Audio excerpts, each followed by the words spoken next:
ये जो मेरे हाथ में पेपर है, आज है 29 मार्च। बहुत ही शॉकिंग न्यूज है यहाँ पे, ये आप देख सकते हैं यहाँ पे।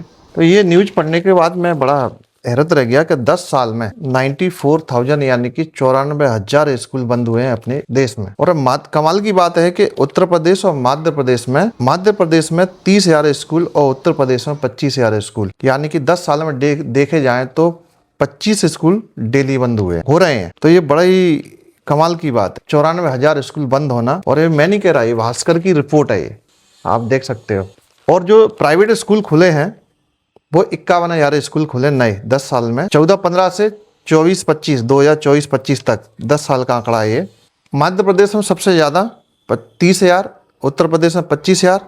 और आप नोटिस करो, तमिलनाडु में 285 केवल और केरल में 296, यानी कि उधर बहुत ही ज़्यादा रेट कम है। 10 साल में 285 तमिलनाडु में और केरल में 296। एमपी में 30,000 स्कूल यार बंद, मेरे को तो ये पता ही नहीं था।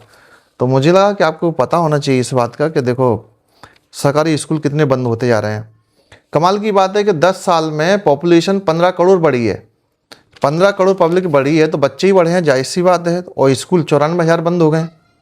तो इससे ये मालूम पड़ता है कि हमारा एजुकेशन सिस्टम में बाकी में कितना डाउन हुआ है। और इसमें प्राइवेट स्कूलों का दबदबा ज़्यादा रहेगा जब सरकारी स्कूल बंद होते जाएंगे। मेरी नज़र में एक चीज़ और है कि यदि 94,000 स्कूल बंद हुए हैं तो इनके कर्मचारी कितने बंद हुए होंगे, मतलब टीचर वगैरह। तो इससे तो ये है कि जब नए स्कूल आएंगे ही नहीं, बंद हो जाएंगे, तो जो सपना देखते हैं सरकारी टीचर बनने का, तो वो तो धरा का धरा रह जाएगा। 1,20,00,000 छात्र यानी बच्चे मान्यता प्राप्त शिक्षा तंत्र से बाहर हैं। और कम से कम 2.25 करोड़ बच्चों का जो एडमिशन होता है सरकारी स्कूलों में, उसमें कमी आई है, क्योंकि स्कूल ही बंद हो रहे हैं तो कमी तो आना ही है। और इसकी ये वजह है कि मैंने गांव में स्कूल देखे हैं, मैंने अपने खुद के गांव में स्कूल देखे हैं और भी गांव में देखे हैं, उनकी बहुत बुरी हालत है। इस पर नीचे एक लाइन लिखी हुई है कि सरकार कहती है कि एक भी यदि वोटर है कहीं पर भी तो उसके लिए पोलिंग बूथ यानी कि पोलिंग स्टेशन है वो जरूर बनेगा।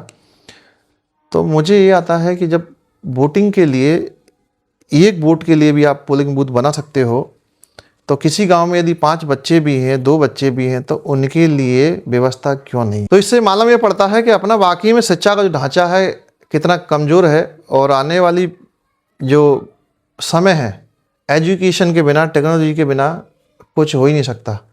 एजुकेशन नहीं है तो हमारे पास टेक्नोलॉजी नहीं है, और यदि टेक्नोलॉजी नहीं है, हम शिक्षित नहीं है, तो हम कभी भी गरीबी को दूर नहीं कर सकते। तो आपको ये कैसी लगी? तो मुझे बताने का ही पर्पस था, मुझे तो बड़ा शॉकिंग रह गया। तो मुझे लगा कि आपको ये पता होना चाहिए।